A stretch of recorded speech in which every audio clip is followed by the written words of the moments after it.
morning, guys. Today's an exciting day because today we're going to talk longevity with the world champion. Guess who?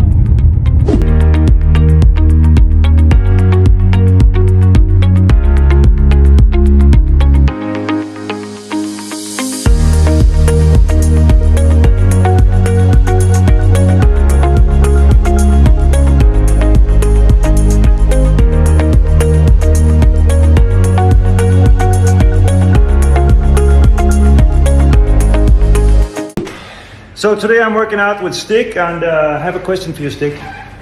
If you had only 10 minutes to work out, Yes. What are the 3 exercises to do? You only have 10 minutes. Can you show me? Well, since I travel a lot, I actually often only have 10 or 15 minutes. So what I would recommend, these are especially for push-ups and captain's chair. Mm-hmm. You can just Easy to grab travel. this one out, and then when you do like this, it falls together. Right. And you can either do push-ups, or you can, which is just obviously like this. The advantage, especially if you're older, is that you start having trouble with your wrists. But if you use these, you have a straight wrist like this, so no impact. So not like this, which can be hurtful to many people, but a straight wrist, no problem, even if it's a beginner doing push-ups. And then you can do the captain's chair, upper, shoulder, body, stomach, and you can do it in the same space. So you don't need much room to actually work out. You can do it in a hotel. So that's number 1. Okay. Number 2 would be resistance bands. Right. You can do shoulders. Also easy to travel. Easy to travel, folds up in your pocket. And the third one would just be some breathing techniques linked with this. Right. As the third thing, and then when you wind down, you go into a breathing meditation. 3 simple tips will change your life. Thanks. Cool.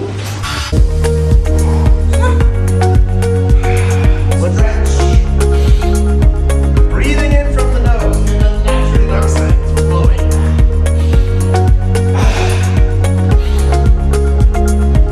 Working out with the Stig man.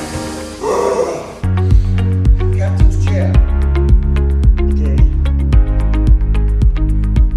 I might skip that one.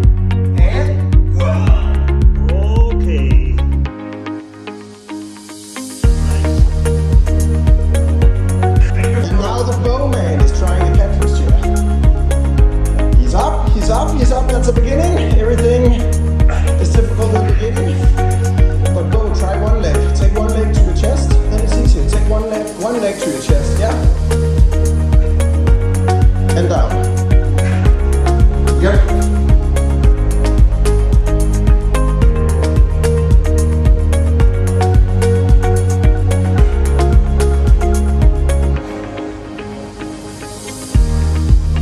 Those skinny legs.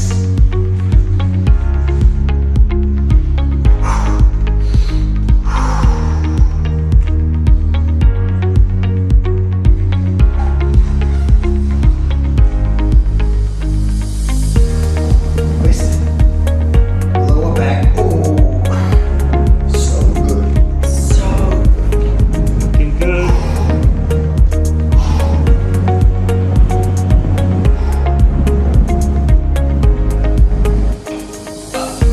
Not this way. Up. Up. Always think up. Up.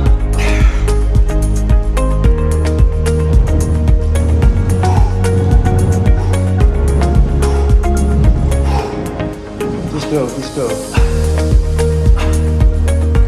Altså, måste komma igen. Go for it.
Hey, Stig.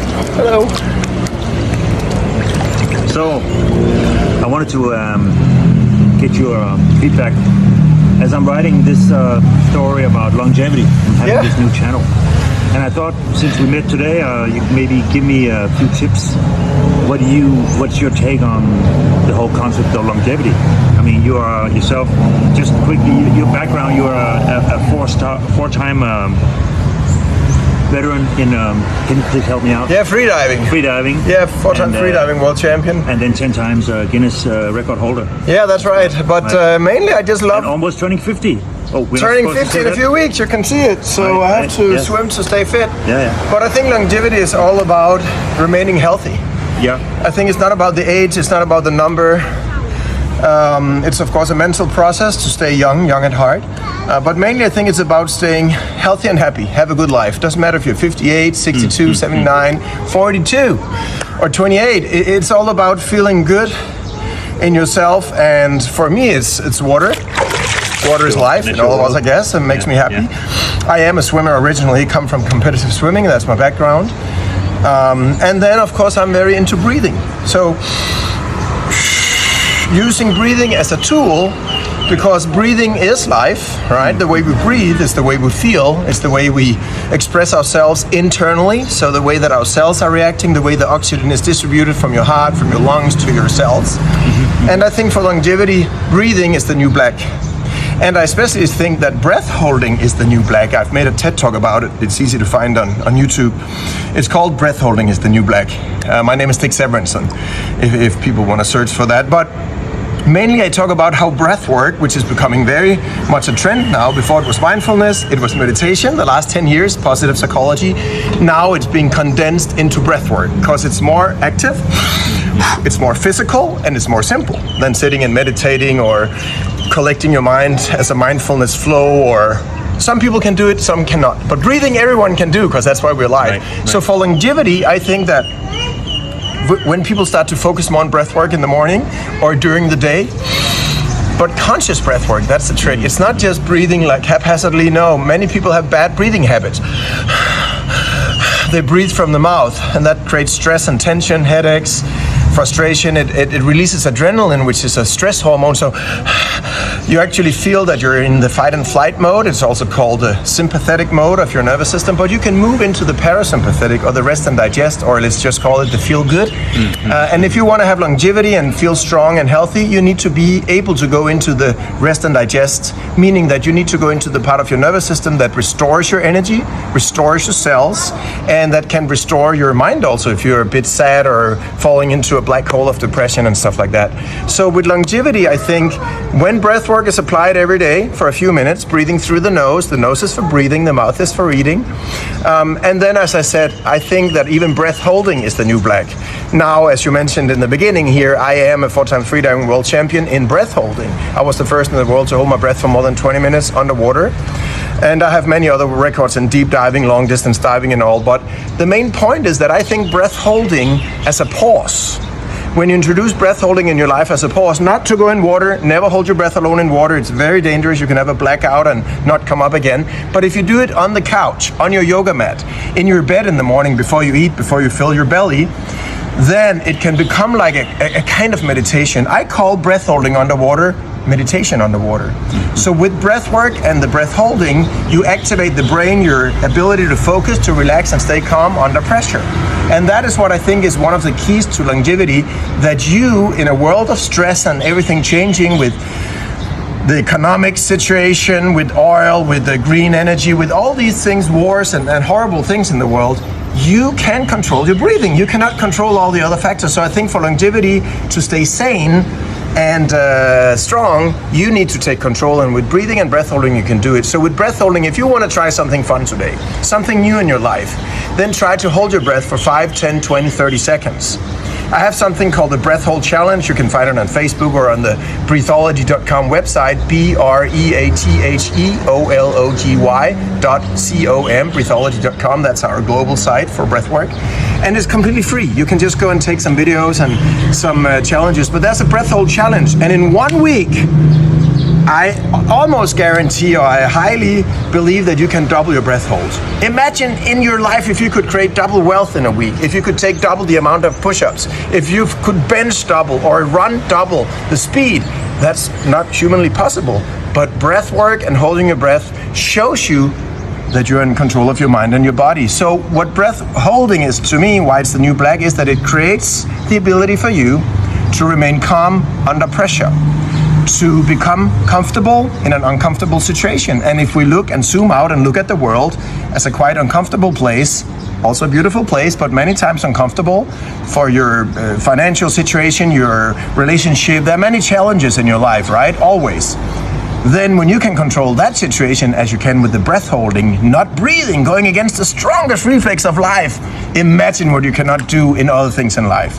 So my take is conscious breath work, get in the water, swim, do something, jump in a lake, in a river, the ocean, something that makes you feel good, and then try to start with breath holding. Maybe you think it sounds crazy, maybe it's like, why, I'm not gonna be a breath hold diver. No, you're just gonna use this pause to become the conqueror of your mind, and thus increase the chance of having a good and long and happy life. I gotta keep swimming, so I'll see you on the other side. Keep breathing.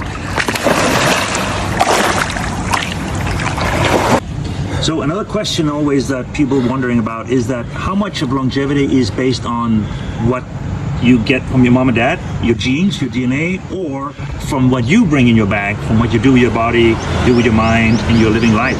Relevant question. I think that's the biggest question of our time, and scientists are debating about it, people are debating about it. And of course you have your genes. I am a biologist, I'm a marine biologist. I've specialized in neurophysiology. I have a master's degree in biology, but also have a PhD in medicine. So I've been working a lot around this for the last 25, 30 years. And I would say mainly through my interest in human psychology and physiology, you could call it performance, but also in looking at animals. You see so much that is genetic, right? The genes decide so many things for disease, for your productivity, for your reproductivity, all these things. But I think it's very important to understand that you can actually affect your genes. And this is what has been overlooked in science for hundreds of years. You are not just your genes. I recommend you read Richard Dawkins. Richard Dawkins, go and find something with Richard Dawkins. And then I think also if you read up on Bruce Lipton, a dear friend of mine, I worked with him several times, and he talks a lot about how you can affect your genes. And that is the new stuff with the genome, with the telomeres, all this stuff inside the DNA. You don't have to know about it now, but just know that inside your genes there are more little things, and you can affect that, the length of the telomere and the endings and all this and that. How can you do that? Healthy living is good food. You need to put good fuel into your body, right? A lot of antioxidants, a lot of healthy unprocessed food. Hydrate every day. Stay, electrolytes, and stay salinated. So have salts in your body so you don't hydrate, don't dry out. Then also a lot of the probiotics. You've heard about all this, but you need a good biome. You need some good bacteria in your gut. Everything needs to be in a balance. And that has to do with your pH and with your acidity and alkaline level in your bloodstream and in your muscles and so forth. And then I think breathing. I am the big persuader and talking of breathing all the time because I'm fascinated about breathing.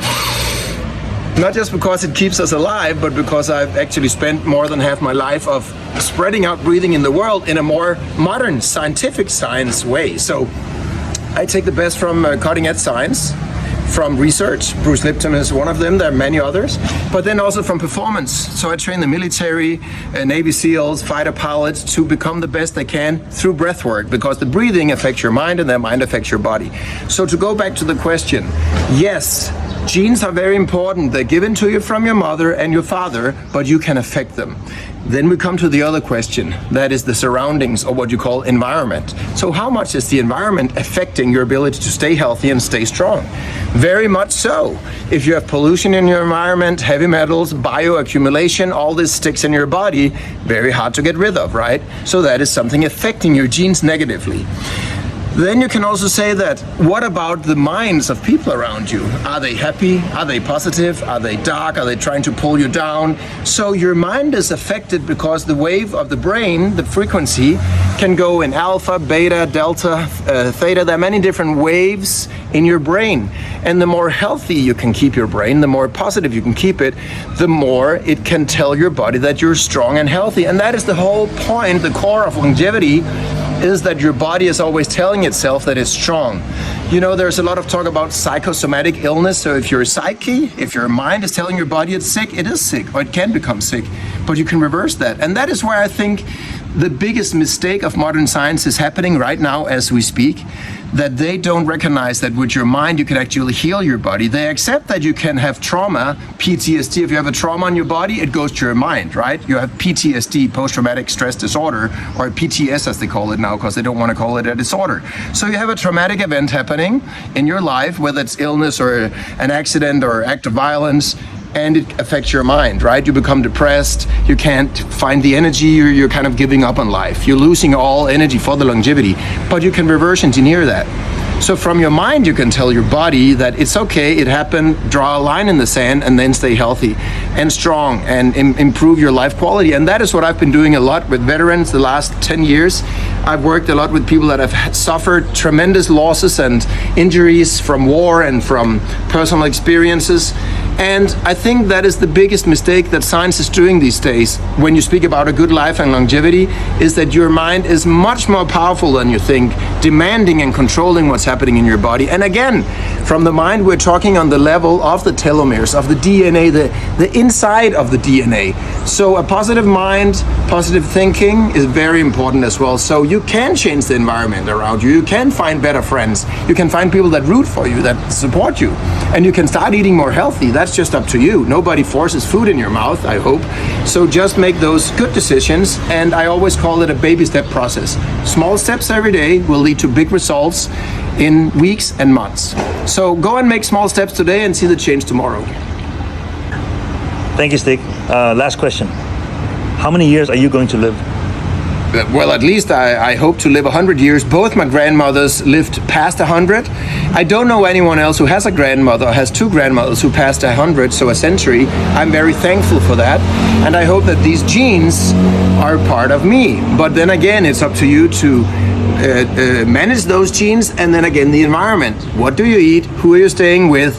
Where are you traveling? How are you conducting yourself? What are you telling your mind? And what is your mind telling your body? So I certainly hope to live 100, and I think that we are in a generation now where people will live to 110, maybe 120, because we can change a lot of parts. We can block some genes that have a bad effect on your body for illness and disease.